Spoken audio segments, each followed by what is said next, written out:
هو هشام طلعت مصطفى خلاص كده خد اعلان.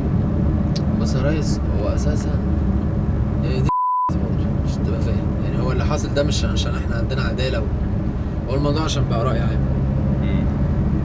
تمام.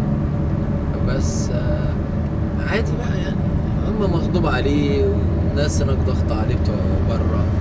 بس بيقولوا متلفقه. يا ريس متلفق ولا مش متلفق بقى يعني، واحد بيتكلم في التليفون كتير ومتسجل له ومحول فلوس لواحد.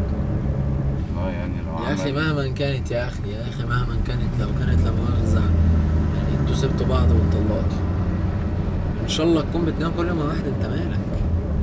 لا هو لو كان عامل حاجه ربنا يديله جزاءه طبعا. انت مالك يعني يا اخي؟ تقتلها ليه يعني؟ هو قتل النفس ده يا جدعان، ده ربنا قال ايه؟ من قتل نفسا بغير نفس فكأنما قتل الناس جميعا. وبعدين ربنا سبحانه وتعالى هو اللي بيحاسب.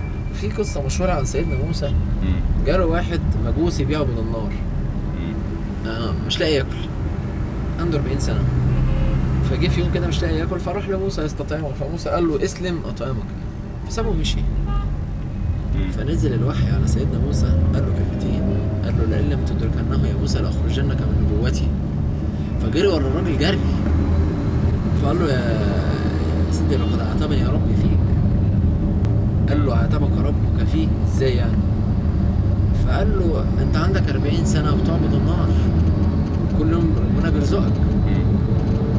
فقال لي يعني فيما معناه، عشان انا هتستوعب اللي هو فيما معناه ان انا عشان اكلك مره واحده اخليك تسلم. قال له اشهد ان لا اله الا الله وانك نبي الله.